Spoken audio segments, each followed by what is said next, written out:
미운 오리 새끼라는 여러분 안델슨의 그 동화 이야기를 다 아시잖아요. 유난히 크게 태어난 그 오리 새끼 한 마리가 다른 오리들에게 구박을 받다가 그 키워주던 농가를 뛰쳐나오는 그런 이야기입니다. 그래서 숲속을 헤매다가 새들을 만나는데 그 숲속의 새들마저도 상대를 해주지 않죠. 그러다가 뭐 어찌어찌 이렇게 이야기가 이어집니다. 그렇게 이제 추운 겨울을 힘들게 지나게 되었고 봄이 왔는데 그 사이에 그 어느덧 이 미운 오리 새끼는 깨닫게 됩니다. 자기가 사실은 오리가 아니라 멋진 백조다, 백조의 새끼다라는 것을 이제 알게 되는 그런 이야기입니다. 창세기의 요셉 이야기, 요셉의 이야기는 외면적으로 보자면은 형들 틈바구니에 끼어서 그렇게 미운 오리 새끼처럼 말이죠, 미움과 질시와 왕따를 당하던 이 요셉이 마치 백조처럼 그 집안에서 가장 탁월한 인생이 되었다, 뭐 그런 이야기로 이 외면적으로 보자면은 그렇게 이제 볼 수가 있죠. 그러나 이 요셉의 탁월함, 그 인생이 탁월하게 된 바로 그것은 그의 타고난 뭐 천재성이나 아니면은 유능함 때문이 아니라는 거죠. 어느 날 느닷없이 그에게 찾아온 하나님의 꿈, 그 꿈 때문에 이 요셉의 탁월한 인생의 이야기가 펼쳐지게 됐다라는 거죠. 성경은 요셉의 이야기에 창세기 37장부터 50장까지 무려 10석장, 16장 이렇게 많은 지면을 할애하고 있습니다. 요셉의 이야기가 하나님의 구속의 무대에서 그만큼 중요하다라는 것을 그 지면 자체가 말해주고 있는 거죠. 오늘 본문에서의 요셉은 그 아버지 야곱의 슬하에서 편애를 받으면서 철없이 자라는 17세 소년으로 등장을 합니다. 가만 보면은 이 편애 있죠. 이 편애는 야곱 집안의 내력 같습니다. 이삭은 야곱보다 에서를 더 사랑하고, 그리고 리브가는 에서보다 야곱을 더 아끼잖아요. 그리고 야곱은 레아보다 라헬을 더 사랑했습니다. 그런가 하면은 또 다른 아들들보다 요셉을 많이 편애합니다. 그러나 바로 그 편애가 이 요셉 인생에 오히려 불행을 가져옵니다. 우리 조상들의 그 옛 말 중에 이런 말이 있습니다. 예쁜 놈 매 한 대 더 때리고 미운 놈 떡 하나 더 준다. 그 말이 요셉의 인생 가운데 참 생각이 나는 그런 이야기입니다. 요셉은 자신이 누리고 있는 그 아버지의 사랑을 마치 당연한 것으로 그렇게 여깁니다. 요셉만 편애했기 때문에 그렇게 삐뚤어져서 자란 거죠. 그런 철없는 아이로 자랍니다. 요셉은 사랑의 결핍과 소외로 인해서 상처받고 있는 다른 형제들, 자기 형들이잖아요. 그 형들의 마음이 어떤지 전혀 이해를 못합니다. 이해하려고 하지도 않습니다. 자기가 세상의 주인인 줄 알고 그렇게 자랐거든요. 특히 야곱은 요셉에게만 이 채색옷을 오늘 본문을 보면 입히잖아요. 채색옷이라는 것은 화려하게 장식이 된 긴 그 겉옷을 말합니다. 양떼를 치거나, 이 당시에 야곱은 유목 생활을 했잖아요. 그래서 양들을 다 칩니다. 근데 그렇게 들에 나가서 양들을 치거나 아니면은 또 노동을 하거나 하는, 그런데 적합한 옷이 전혀 아니잖아요. 형들은 들에서 그 고된 노동을 하고 날마다 지쳐 있는데, 요셉은 그렇게 긴 채색옷, 뭐 우리식으로 표현하자면 때때 옷을 입고 뭐 여기저기 다니면서 놀러나 다니는 그런 사람으로, 놀고 먹는 그런 아이로 자란 겁니다. 채색옷은 딱 시각적으로 눈에 띄잖아요. 그래서 아버지의 편애를 시각적으로 훨씬 더 그 다른 형제들 가운데 부각을 시켰을 겁니다. 그로 인해서 요셉에 대한 형들의 미움은 계속해서 커져갔겠죠. 그러나 요셉은 뭐 그런 거, 그러니까 자기가 편애를 받는 거 있잖아요. 사랑을 더 많이 받는 거, 이것을 당연시 여깁니다. 뭐 오히려 나의 형들하고는 다르지, 뭐 그런 식으로 말이죠. 젠치하면서 뻐기고 다녔다라는 거죠. 특히 요셉은 형들의 잘못을 아버지한테 일러바치기까지 하잖아요. 본문에 요셉이 그들의 잘못을 아버지에게 말하더라, 여기서 이 말하더라라는 이 단어는요, 성경의 다른 곳에서는 항상 악평하다 또는 허위로 보고하다, 뭐 이런 식으로 부정적인 그런 의미로 다른 곳에서는 항상 쓰이는 걸 볼 수 있어요. 요셉이 일러바치는 그 말이 사실 그대로라 하더라도 형들의 미움을 받았을 터인데, 아니 허위로다가 그렇게 일러 바친다면은, 고자질했다면은 형들의 분노가 이만저만 아니었을 겁니다. 그래서일까? 형들이 요셉을 미워했다라는 말이 오늘 우리가 읽은 이 짧은 본문에만도 3번이나 연거푸 나옵니다. 그리고 본문은 요셉의 형들이 요셉에게 편안하게 말할 수 없었더라 이렇게 기록하고 있는데요, 이 말의 의미는 인사조차 하지 않았다 그런 뜻입니다. 아는 체조차 하지 않았다. 이게 무슨 말입니까? 뭐 쉽게 표현하면 이런 거죠. 에라이 입싸가지 없는 놈 같으니, 그런 거잖아요. 정말 밥맛이야 쟤는. 극혐이다 이놈아. 뭐 요즘식으로 표현하자면 그렇게 이제 반응하면서 아예 아는 채도 상정도 하지 않았다라는 그런 뜻입니다. 형들의 반응이 그런데도요, 요셉은 또 뭐 그런 걸 모릅니다. 모르는지 알고도 그러는 건지 뭐 아랑곳하질 않아요. 원래 그런 식으로 자랐기 때문이죠. 그래서 이번에는 형들의 그 분노에 기름을 끼얹는 일을 저지릅니다. 요셉이 자신의 꿈 이야기를 하는 거죠. 꿈을 꿨는데 그 형들의 곡식단이 자신의 곡식단을 이렇게 둘러서 절을 하는 그런 꿈입니다. 꿈이야 뭐 내가 이런 꿈을 꿔야지 해서 꾸는 그런 건 아니니까, 그렇죠. 꿈은 그냥 자연스럽게 꿔지는 거니까 그럴 수도 있겠지만 꿈꾸는 거야. 그런 꿈을 말하지 않는 게 당연한 거 아니겠어요? 이건 뭐 누가 해석을 해몽을 해주지 않아도 너무나 뻔한 거잖아요. 아주 직설적인 꿈이잖아요. 그런데 그 말하지 않는 게 당연할 법인 한데 요셉은 말하지 않고는 못 베게 합니다. 오히려 청하건대 내가 꾼 꿈을 들으시오. 아이 그렇게 떠버립니다. 요셉은 그 꿈을 형들에게 자랑이나 되는 듯 분별 없이 발설을 하였고 형들의 끓는 마음에 불을 댕기고 맙니다. 그렇지 않아도 요셉이 뭐 미워 죽겠는데 되먹지도 않은 꿈 이야기를 하니까 뭐 당연히 형들의 공분을 사는 그런 일이 됐죠. 그런데 여러분, 그 비슷한 꿈을 또 꾸고선요 다시 한번 더 떠버립니다. 아나무인이죠. 이번에는 뭐 해와 달과 11별이 자기에게 절을 하는 그런 꿈입니다. 이거 뭐 누가 해몽해줘야 압니까? 너무나도 그냥 노골적인, 너무나도 명확한 그런 내용이잖아요. 근데 요셉은 전혀 눈치라고는 없습니다. 자아로 충만했기 때문에 그런 거예요. 자아로. 그러니까 아나무인이 됩니다. 정말 배려라고는 눈꼽만큼도 없습니다. 그렇게 자랐기 때문이죠. 자기가 세상의 중심인 줄 착각하는 거예요. 그처럼 요셉은 그야말로 철다간이 없는 아이, 버르장머리 없는 아이, 눈치도 없고 주변 사람 마음이나 감정 같은 건 아랑곳하지 않는 그런 소년으로 자랐습니다. 근데 여러분, 이 고대 꿈이라는 것 있잖아요. 고대 시대에는 그래서 일종의 예언적 기능을 하는 것으로 그렇게 받아들여졌어요. 요즘 같으면은 요셉이 그런 꿈 이야기를 하면은 요셉을 싫어하는 형들이 뭐라고 하겠습니까? 개꿈 같은 소리 하고 있네.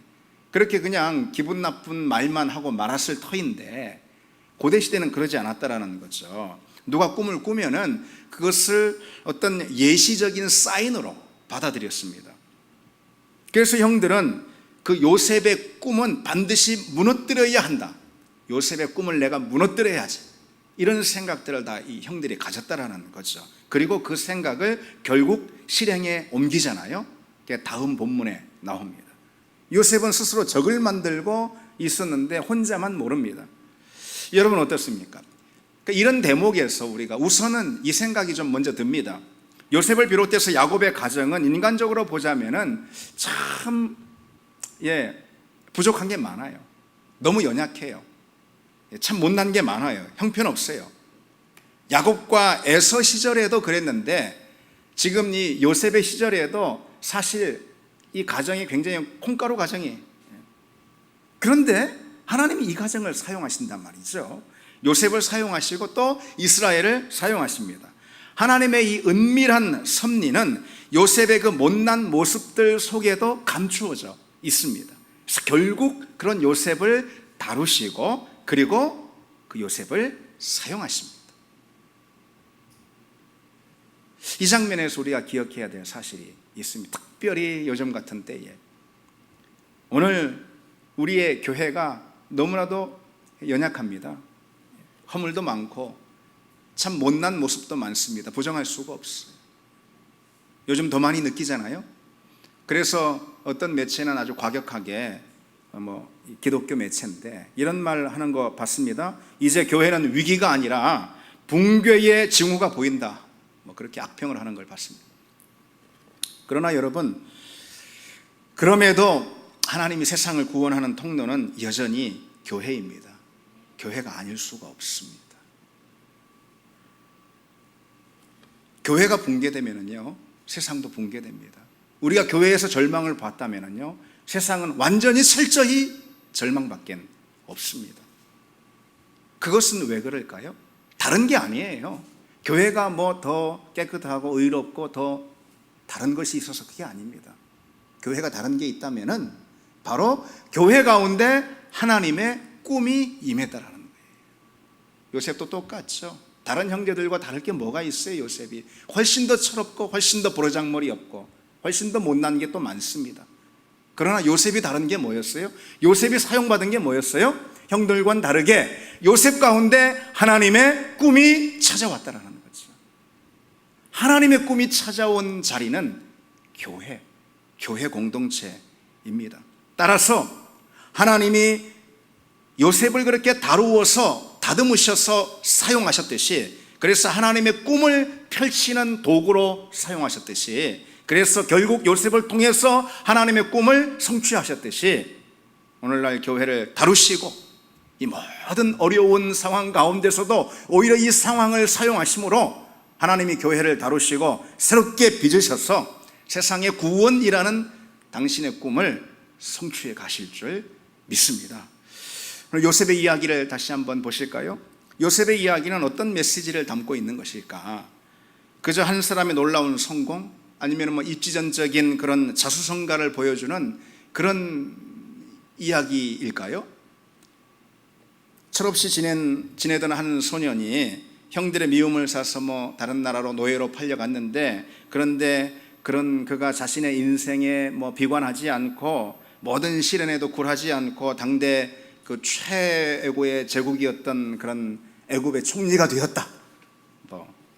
그런 얘기하려고 성경이 무려 13장이나 되는 많은 지면을 할애한 것일까요? 한 사람의 입신과 출세 이야기를 예찬하기 위해서? 그런 건 아니죠. 전혀 그렇지 않죠. 그것은 우리가 성경을 읽으면서 범하는 가장 큰 왜곡이자 또 그런 왜곡을 우리가 실은 가장 자주 성경을 읽으면서 하곤 합니다. 성경은 지금 요셉 이야기를 하는 게 아닙니다. 우리가 그걸 기억해야 하죠. 그게 아브라함 이야기든 야곱의 이야기든 다 동일하지만요, 요셉의 이야기를 하는 게 아니죠. 성경의 중심 인물은 항상 누구죠? 하나님이십니다. 따라서 성경이 누구의 이야기를 하든 그들의 이야기가 아니고 그 가운데 일하신 하나님의 이야기다라는 것을 일단 우리가 기억해 둘 필요가 있습니다. 그렇다면은 이 요셉의 이야기에서 성경이 진짜 말하고자 하는 내용은 무엇일까요? 그 인생 가운데 꿈으로 찾아오시고 꿈으로 개입하신 하나님께서 하나님의 일들을 펼쳐가신다, 이거죠. 하나님의 꿈과 계획이 한 사람 요셉을 선택하고 그에게 찾아오시고 개입하셨어요. 그래서 그 꿈이 그 인생을 이끌고 주도해서 결국은 하나님이 당신의 일을 성취하신다, 바로 그것입니다. 그러니까 특별히 오늘 본문은 이 창세기 마지막 장까지 쭉 이어지는 그런 요셉의 이야기, 요셉과 요셉의 이야기, 이게 이제 시작이 되는 그런 장면이잖아요. 그래서 이 시간에는 꿈꾸는 사람으로 알려진 요셉의 이야기 전체를 통해서, 창세기 가운데 나오는 전체를 통해서 우리에게 주는 메시지가 무엇인가 우리가 몇 가지만 좀 생각해 보려고 합니다. 먼저 첫 번째로 요셉의 이야기를 통해서 성경이 주는 메시지가 뭔가, 그것은 하나님의 꿈은 우리의 꿈을 깨고 침입해 들어온다라는 그런 사실입니다. 하나님의 꿈은 우리의 꿈을 깨고 침입해 들어온다. 훗날의 여정들을 볼 때 오늘 본문의 요셉의 꿈은 불청객 같은 그런 꿈이지 않습니까? 갑자기 들이닥쳐서 그의 평온한 삶을 뒤흔들어 놨기 때문에 그렇습니다. 우리가 요셉의 훗날의 여정들을 보면은 분명히 알 수가 있죠. 물론 요셉은 이 당시 꿈을 꿨을 때는요, 자신의 장밋빛 인생을 예고해주는 그런 꿈과 같다라고 생각을 했을 거예요. 그러나 요셉의 그러한 바람은 그 꿈이 실제로 의미했던 하나님의 꿈이죠. 하나님의 꿈과 함께 자신의 이 꿈은 무참히 깨졌습니다. 꿈 때문에 오히려 죽을 뻔하고 애굽의 노예로 팔려가기 때문이죠. 요셉의 이야기에서 이 꿈은 하나님의 일방적인 개입을 뜻합니다. 하나님께서 꿈 가운데 요셉에게 찾아가 주시고 내가 너 인생을 통해서 앞으로 이러한 일을 할 거야. 내가 너의 인생을 앞으로 이렇게 주도해 나갈 거야. 그런 하나님의 일방적인 개입, 이것이 바로 요셉의 꿈입니다. 그의 인생 가운데 찾아온 하나님의 계획, 하나님의 의지의 표현, 이게 꿈으로 드러나는 거죠. 그리고 요셉의 이야기에서 꿈대로 된다라는 것은요, 다른 게 아니에요.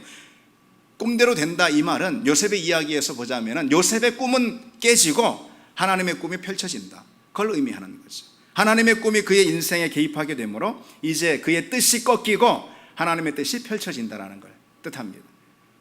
요셉의 삶에서 이 하나님의 꿈이 갑자기 개입되었을 때 그 꿈을 가장 싫어했던 그런 사람들은 바로 요셉의 형들입니다. 물론 처음 요셉은 자기 꿈을 자기가 오해하는 바람에 기뻐했어요. 좋아했어요. 그러나 자기가 오해한 그대로 그 꿈대로 펼쳐지진 않죠. 어쨌든 요셉이 꾼 그 꿈을 가장 싫어했던 사람은 요셉의 형들이잖아요. 요셉이 꾼 꿈이지만은 그의 형들을 포함해서 가족 모두를 다 그 꿈이 다 이렇게 결부시키는 그런 내용이기 때문에 그렇죠. 그래서 이 형들은 요셉을 통해서 자기 가족 가운데 갑자기 침입해 들어온 그 하나님의 개입, 이것을 마치 침입자처럼 여겼습니다. 그리고 그 일에 딱 막았습니다.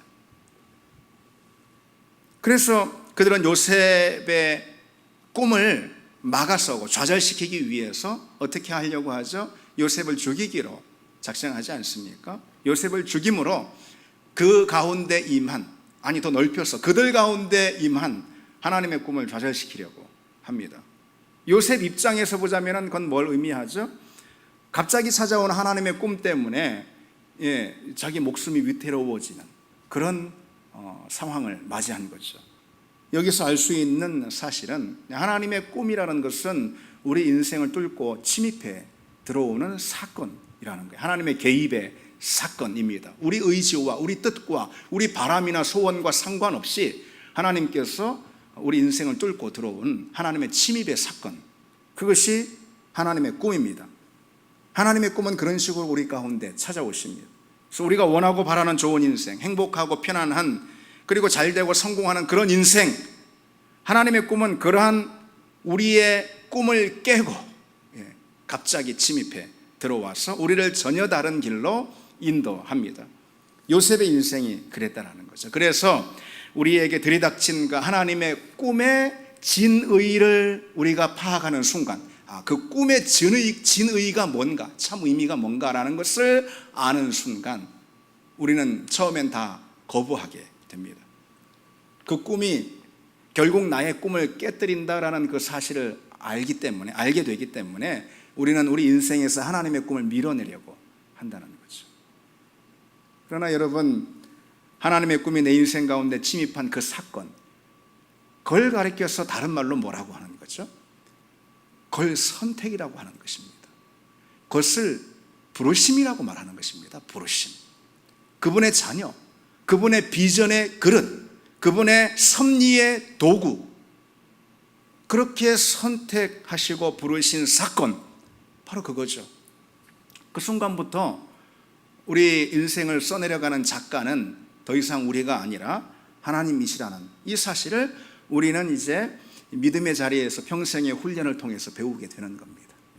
그래서 우리 인생은 내 꿈을 펼치고 써내려가는 그런 무대가 아니고 하나님이 당신의 꿈을 펼쳐가시는 그런 무대다라는 것을 계속 우리가 훈련받고 배우는 거라는 거죠. 요한복음에서 주님께서 베드로에게 이렇게 말씀하셨잖아요. 내가 진실로 진실로 네게 이르노니 네가 젊어서는 띠띠고 원하는 곳으로 다녔거니와 늙어서는 네 팔을 벌리리니 남이 네게 띠띠우고 원하지 않는 곳으로 데려가리라. 여기서 남이라는 것은 사실 크게 봐서 하나님의 손길을 의미합니다. 주님의 꿈에 침입한 사람들은 이제 자기가 원하는 인생, 스스로 선택하는 인생을 살 수 없다라는 거예요. 그 인생은 하나님의 꿈이 펼쳐지는 무대로 이제 부름을 받았기 때문이죠.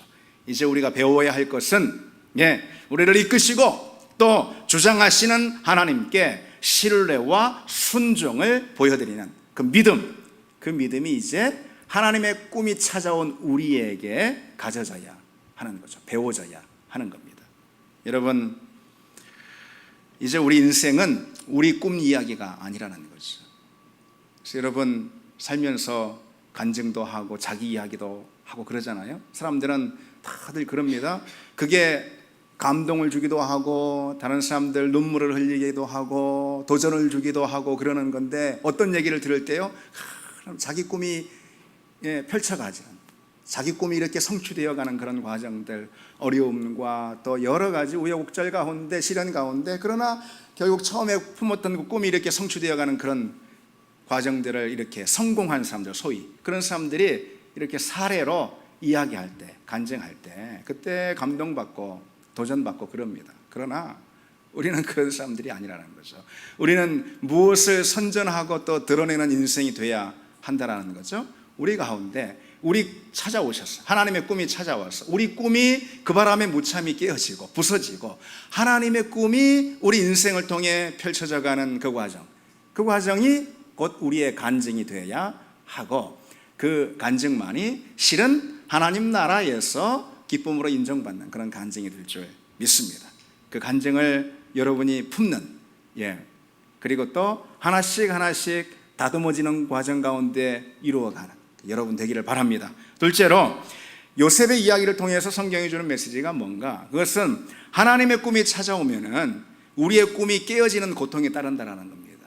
방금도 좀 그 말씀을 드렸지만은, 하나님의 꿈이 찾아오면은 우리의 꿈이 깨어지는 고통이 따른다라는 거예요. 우리 그리스도인의 인생은 우리의 꿈이 아닌 하나님의 꿈을 담는 그런 그릇들입니다. 우리 인생이라는 거는. 따라서 우리가 예수 그리스도를 따를 때 우리 꿈이 깨어지는 고통을 반드시 경험하게 된다라는 거예요. 그래야 하나님의 꿈이 우리 인생을 제대로 주장할 수 있기 때문에 그런 거죠. 요셉은 꿈을 꿨습니다. 오늘 본문의 말씀처럼 밭에서 곡식단을 먹는데 자신의 단은 일어서고 형들의 단이 둘러서 자기에게 절을 하는 그런 꿈입니다. 그리고 또 꿈을 꿨는데 해와 달 그리고 11별이 자기를 둘러서 절을 하는 그런 꿈을 꿉니다. 분명 요셉은 이 꿈을 통해서 자신의 소원을 품었을 거예요. 어떤 소원이요?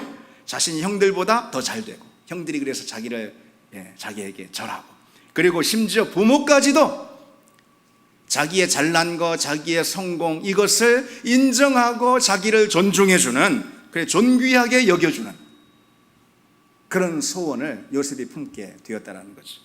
이 꿈을 통해서 처음에는 그야말로 성공하고 출세하는 그런 기대, 이 기대를 자기가 꾼, 실은 하나님께서 침입해 들어온 꿈인데, 하나님의 꿈인데요, 그 꿈을 통해서 오해하고 그렇게 바랬다는 것입니다.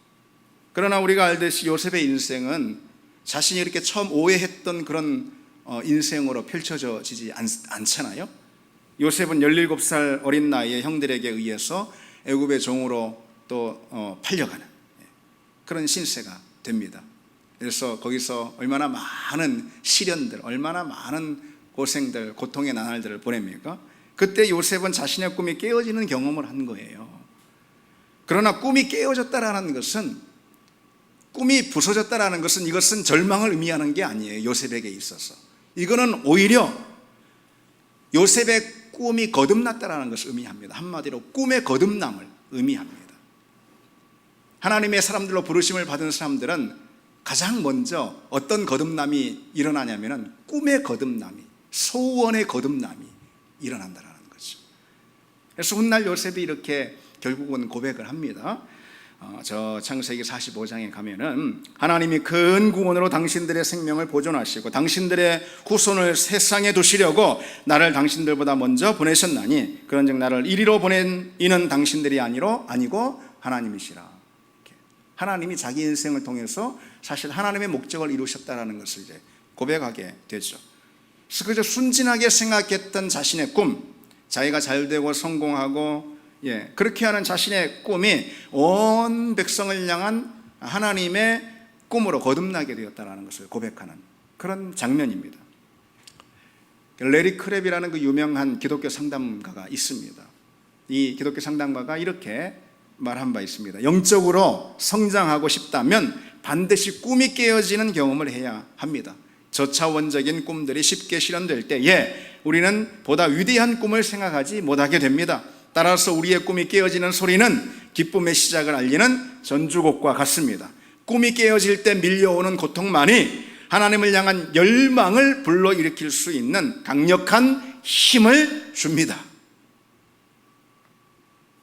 여러분, 레리 크랩의 이 고백을 그저 입술로가 아닌 삶으로 경험해낼 때 그게 진짜 그리스도인이 되는 법입니다.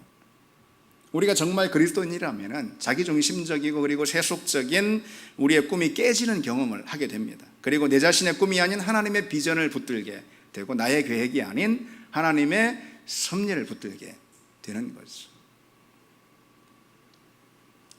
이게 말처럼 쉽진 않습니다.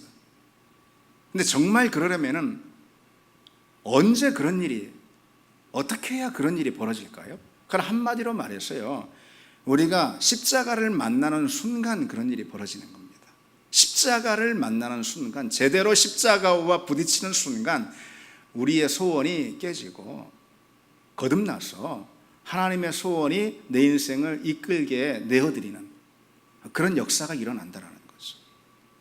우리의 꿈은 십자가를 만날 때 그때 깨지게 됩니다. 그리고 그 순간 감사할 수 있게 됩니다. 십자가를 온전히 만날 때. 여러분, 제자들을 보십시오. 저마다 이스라엘 나라의 회복, 그렇죠? 그것을 다 꿈으로 품고 예수님을 따랐습니다. 예수님을 따른 실제 이들의 이유는 이스라엘 나라의 회복입니다. 그러나 그들이 십자가를 만나는 순간 자신들의 그 왜곡된 꿈이 다 깨어지잖아요. 그처럼 내 꿈이 무너지고 그리고 거듭날 때 우리는 비로소 하나님께 붙들리는 그런 하나님의 사람들로 거듭날 수가 있습니다. 그래서 하나님께서 그렇기 때문에 우리 인생에 개입하실 때 가장 먼저 다루시는 것이 무엇이냐, 다른 말로 좀 손보시는 것이 무엇이냐, 우리의 꿈입니다. 우리의 소원인 거예요. 소원, 쉽게 말해서 그것들부터 다루십니다. 그래야 우리가 하나님의 사람들로, 하나님을 믿는 인생으로 비로소 거듭날 수 있기 때문에 그렇습니다. 그래서 빌립보서 2장에 너희 안에 행하시는 이는 하나님이시니 자기의 기쁘신 뜻을 위하여 너희에게 소원을 두고 행하신다 그랬습니다. 하나님이 우리를 그분의 자녀로 부르신 다음에 하나님이 가장 열심히, 가장 고집스럽게 행하시는 일이 무엇이냐, 우리 마음 가운데 하나님의 소원을 두시는 겁니다.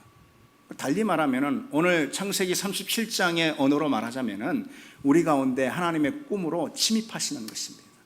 하나님의 꿈의 침공입니다. 그래서 내 꿈이 깨어지고 그리고 거듭날 때 우리는 하나님의 사람들로 또 거듭날 수가 있습니다. 하나 더 보시겠습니다. 셋째로 요셉의 이야기가 우리에게 주는 메시지, 우리가 이것을 생각해 보고 있잖아요. 그것은 뭐냐, 하나님의 꿈이 찾아오면요 우리 인생은 안녕을 빼앗길 수가 있습니다. 안녕, 안경이 아니고 안녕. 요셉의 이야기에서 볼 수 있듯이 갑자기 들이닥친 꿈 때문에 안정적이고 평안했던 그의 인생의 균형을 잃게 되고 그만 소용돌이에 그 인생이 빠지는 걸 볼 수가 있죠. 요셉의 이야기 전체에 대해서 우리가 다 아시잖아요. 요셉은 아버지의 특별한 사랑을 받으며 누구보다 행복하고 편안하게 살았습니다. 아까도 말씀드렸듯이 그렇게 참 한마디로 말해서 버르장머리 없는, 철다간이 없는 그런 자녀로 자랄 만큼 그렇게, 그럼 뭘 말하는 거예요? 참 누구보다 편하고 또 행복하고 안정적으로 그렇게 살았다, 자랐다 이거죠. 그런데 별안간 꿈을 꿉니다. 다시 말해 하나님의 꿈의 침공을 받았습니다. 하나님께서 요셉의 삶에 개입하셔서 그에게 당신의 꿈을 심어주신 거죠. 그로 인해서 요셉의 인생은 별안간 큰 폭풍 가운데 휘말리고 맙니다. 하나님의 개입은 요셉의 삶 가운데 있었던 그런 안정과 평안, 안녕을 순식간에 깨어버립니다. 잔잔한 우리 인생을 뒤흔들 수 있다라는 거죠. 우리가 하나님의 꿈과 만나게 되면, 하나님의 꿈이 우리 가운데 찾아오면 우리 인생은 갑자기 풍랑을 만난 것처럼 그렇게 갑자기 위로 솟구치기도 하고 또 아래로 내팽개쳐지기도 하고 그럴 수 있다라는 것입니다. 요셉처럼. 그처럼 하나님의 꿈은 우리 인생의 질서 가운데 위기를 가져다 줍니다. 우리의 삶을 위험에 빠뜨릴 수 있습니다. 여러분, 또 제자들을 한번 다시 생각해 보십시오. 예수님을 만난 후에 그 인생들이 어떻게 달라졌는가?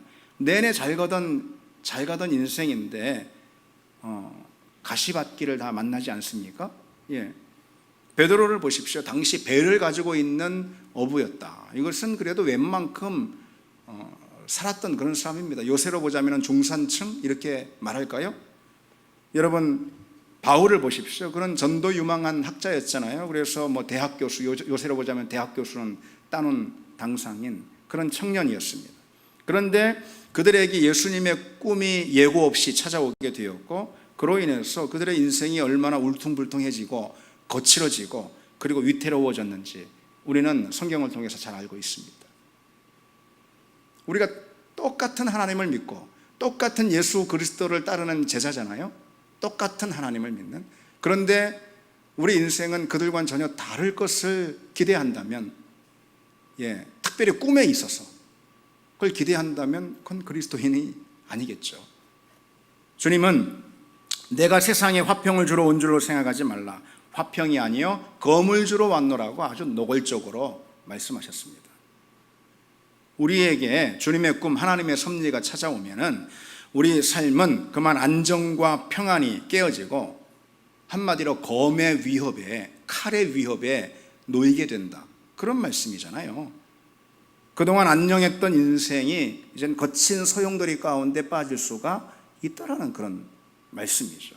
그래서 여러분 우리가 이 점을 생각해야 되는 거예요. 여기서는 뭐냐, 주님을 만난 후에 우리 인생이 실패와 비바람, 위험과 불안에 놓여졌다면은 그거는 완전히 정상인 거예요. 잘 믿고 있는 거예요. 주님을 만난 후에 오히려 우리 인생이 세상 말로 꼬이게 되고 겪지 않아도 되는 그런 시련을 겪게 됐다면은 그것은 내 믿음이 목적지를 향해 잘 가고 있다라는 그런 안정적인 신호입니다. 때로 피할 수 있었을 그런 덫을 만나기도 하고, 그리고 남들은 다 면하는 그런 파도를 우리가 겪기도 했다면은 그거는 오히려 우리가 주님의 꿈에 잘 붙들려 가고 있다라는 그런 사인이라는 거죠. 요셉이 그랬습니다. 하나님의 꿈이 그 인생에 찾아오지 않았다면은 그 인생에 시련이 없었겠죠. 형들과의 갈등도 그렇게 크게 불거지진 않았을 것입니다. 어느 정도 있었겠지만, 근데 혹 이렇게 생각하시는 분 있으십니까? 그래도 그 꿈 때문에 요셉이 애굽의 총리가 되지 않았냐고. 여러분, 벼슬에 몸이 닳지 않는 이상, 벼슬에 미치지 않는 이상 요셉은 애굽의 총리 부럽지 않은 그런 인생을 살았어요. 앞으로도 살 것이었고, 큰 부족의 족장 아들로 태어나서 아버지에게 가장 사랑받는, 맏아들보다 더 사랑받는 그런 아들이었기 때문에 요셉이 상속자가 될 것은 분명해 보입니다. 당시 야곱의 재산은 한 도시를 이룰 정도로, 한 도시가 감당하지 못할 정도의 그런 큰 소유를 가진 그런 족장이었죠. 그런 족장의 상속 예정자인데, 아니 무엇하러 낯선 나라의 총리가 되는 거, 이게 뭐가 그렇게 대단한 일이겠습니까? 그 숱한 고생을, 시련을 통과한 다음에 요셉은 갑자기 찾아든 하나님의 꿈 때문에 그 많은 세월 고단한 인생을 감수하게 된 겁니다. 그렇지 않아도 되는 건데, 그건 우리 역시 마찬가지라는 거죠. 그러나 바로 그 길만이 하나님의 꿈과 함께하는 그런 길임을 우리가 기억해야 합니다. 그리고 우리 인생에서 만나는 시련과 실패, 하나님의 꿈이 찾아오는 바람에 겪게 되는 그런 자기 십자가를 지는 삶, 이것은 오히려 나를 향하신 하나님의 꿈이 지금 안정적으로 진행되고 있다라는 사인이라는 것을 우리가 또 기억해야 합니다. 마지막 한 가지만 더 보실까요? 요셉의 이야기가 주는 메시지가 뭘까? 그것은 하나님의 꿈이 찾아오면은, 그러면은 우리는 만족 유예의 훈련을 받게 된다라는 그 사실입니다. 하나님의 꿈이 찾아오면은 만족 유예의 훈련을 받게 된다. 하나님이 요셉을 선택했을 때 이 요셉은 더 좋은 것을 위해서 지금의 만족을 나중으로 미루는 그런 훈련을 받아야 했다는 거예요. 지금 얼마든지 요셉이 뭐 좋은 거 다 가질 수가 있고, 지금 요셉이 얼마든지 좋은 거 다 누릴 수가 있습니다. 그렇죠? 그러나 그것을 하나님의 뜻을 성취시키는 때인 나중으로 미루는 것, 좋은 것, 만족한 것, 이것을 나중으로 미루는 것, 이게 바로 요셉이 받은 훈련이라는 겁니다. 여러분, 그 뭐 유명한 마시멜로 실험이라고 다 아시죠? 마시멜로라는 게 초코파이 사이에 있는 그 왜 물컹물컹한 그 하얀 젤리 같은 거, 이렇게 마시멜로잖아요. 근데 이거 뭐 다들 좋아해가지고 뭐 이걸 싫어하는 아이들 하나도 없습니다. 아마 어른들도 그럴 겁니다. 그래서 어떤 애들은 초코파이 먹다가 질리면은 그 초코 뜯어내고 그거만 이렇게 발라서 먹는 그런 애들도 있습니다. 근데 이 마시멜로를 갖고 미국 스탠퍼드 대학의 월터 미셸이라는 교수팀이 실험을 했다라는 거죠. 뭐 간단한 실험입니다. 아이들한테 이제 마시멜로를 이렇게 주고선 지금 먹어도 괜찮은데 15분만 네가 참고 기다리면은 하나 더 줄게. 이제 뭐 이런 실험입니다. 그래서 어떤 아이들은 뭐 대부분 참지 못하고 그냥 먹어버리고, 그런데 또 다른 아이들은 15분을 꾹 참고 견디다가 하나 더 받아가는 애들이 있었다는 것입니다. 근데 이제 그 후에 이 아이들을 이제 추적 조사한 거예요. 그래서 15년이 지난 뒤에 이 아이들의 수능 시험, 그러니까 이제 미국으로 보자면 세트라는 그런 그 시험인데요. 이거 이제 추적해 봤더니 어떤 결과가 나왔을까? 15분을 참고 마시멜로 하나를 결국은 더 받아간 아이들 있죠. 그 아이들의 성적이 그렇지 않은 아이들에 비해서 800점 만점 중에서 125점 이상 압도적으로 더 많이 나왔다라는 거죠. 그래서 만족을 지금 당장 누리고 싶어가지고 참지 못한 그런 그 아이들, 그런 아이들은 인생에서 성공하지 못했는데 만족을 뒤로 미뤘던 그 아이들은 미래를 위해서 현재의 고통을 감수할 줄 아는 그런 아이들이었기 때문에 그만큼 그 인생이 훨씬 더 나중에 잘 되는 것 같더라. 그런 실험 결과죠. 근데 우리 믿음이 꼭 그렇습니다. 하나님의 사람들이 그렇습니다. 하나님의 사람들은 만족을 뒤로 미루는 그런 만족 유예의 훈련의 장으로 부르심을 받았다. 그래서 우리 인생은 노세 젊어서 노세, 지금 못 놀면 안 되네. 예. 우리 인생은 그런 게 아닙니다. 사람들은 인생을 그렇게 정의할 수 있을 겁니다. 그래서 뭐 코로나가 막 이렇게 창궐 하고 있는데 젊은 친구들은 신문 보니까 막 한강 둔턱에 나가가지고 왜 술도 못 먹고 술집 다 닫으니까, 예. 그러니까 뭐 편의점에서 술을 사가지고 한강 둔턱에 앉아가지고 지금 못 놀면 어떡해, 예. 지금 날씨도 짱인데 그런 친구들이 많다고 합니다. 예. 충분히 이해갑니다. 예. 그거는 그 마음만큼은, 그런 행동은 그렇게 하면 안 되는데 지금 이 시국에 그 마음만큼은 충분히 이해가 가요. 세상 사람들의 인생에 대한 정의가 뭡니까? 노세 지금 노세, 지금 안 놀면 언제 노냐 이거죠. 인생은 지금 만족을 얻는 자리가 돼야 합니다. 10살 때든 50대 때든 언제든 같습니다. 그런데 우리가 믿음으로 초대받은 이상 우리 인생은 어떻게 정의가 되겠습니까? 만족 유예의 훈련을 받는 그런 자리입니다. 우리 인생에서의 만족은 언제로요? 하나님 나라에서 얻는 만족으로. 그렇게 뒤로 미루고 하나님 나라에서 우리가 온전하게 얻을 그 만족, 참으로 가치 있는 그 만족 있죠. 그 영원한 만족을 위해서 지금 우리 인생을 양보하고 또 헌신하는 그런 인생으로 우리는 우리 인생의 정의를 바꾼 사람들이라는 것을 여러분 잊지 말아야 합니다. 지금 당장 누릴 수 있는 안전과 편안함 대신 믿음의 모험을 우리가 시작해야 하는 거죠. 지금 당장 누릴 수 있는 행복과 작은 성공 대신 하나님의 꿈이라는 더 높은 가치를 위해서 연단의 과정으로 우리 인생을 가져야 하는 것입니다. 요셉은 지금 모든 것을 누릴 수 있다는 것을 상징하는 그 채색 옷이죠. 이게 이 채색 옷을 버려야만 했어요. 채색 옷을 버려야만 했어요. 요셉은 지금 당장 누릴 수 있는 만족과 행복을 더 큰 하나님의 뜻을 위해서 포기해야만 했습니다.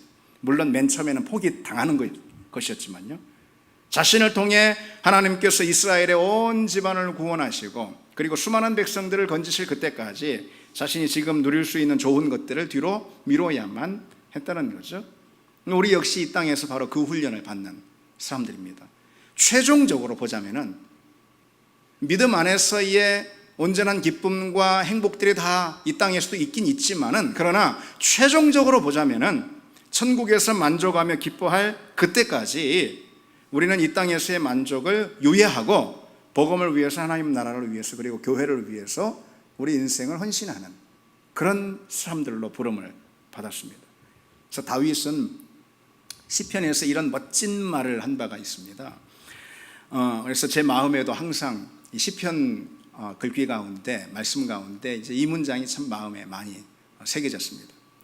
나는 의로운 중에 주의 얼굴을 배우리니 깰 때에 주의 형상으로 만족하리라. 나는 의로운 중에 주의 얼굴을 배우리니 깰 때에 주의 형상으로 만족하리라. 의로운 중에, 이게 믿음 안에 있다라는 걸 말하는 거예요. 의로운 중에, 이것은 내가 믿음 안에 있을 때에 주의 얼굴을 배우리니, 주님과 연합하리니, 주님과 교제하리니, 깰 때에, 이거는 뭘 말하는 거냐면은 나중에 천국에서 깰 때에, 이걸 의미하는 것입니다. 주의 형상으로 만족, 내가 주님의 형상이 되고 주님과 영원한 교통의 자리로 들어간 그것으로 인해 만족하리라, 그런 고백이죠. 그래서 우리가 바랄 수 있는 최고의 만족과 기쁨은 나중에 깰 때, 다시 말해서 천국에서 다시 깨어나는 그때에 주님의 형상을 입은 것으로 만족하는 그 기쁨, 그것인 줄 믿습니다. 그것을 위해서 우리 현재 인생에서 만족 유예를 배워가는, 그리고 하나님 나라를 위해서 헌신하는 여러분 되기를 바랍니다. 이제 말씀 맺겠습니다. 하나님의 꿈은 우리 인생 가운데 침입해 들어와서 우리의 그 인간적이고 세속적인 우리 자아의 꿈들을 무참히 무너뜨리고 깨신다. 우리가 그 사실을 알아야 합니다. 그러나 그것만이 우리가 하나님께 부름을 받은 하나님의 사람들임을 보여주는 그런 사건이고, 우리가 하나님의 꿈에 붙들려서 우리 인생을 헌신해 나갈 때에, 그때 우리는 하나님의 꿈을 성취하는, 그리고 하나님 나라에서 우리가 온전한 만족을 누리는 은혜를 갖게 될 줄 믿습니다. 우리 같이 이 찬양 드리겠습니다. 주가 보이신 생명의 길, 우리 함께 찬양하겠습니다.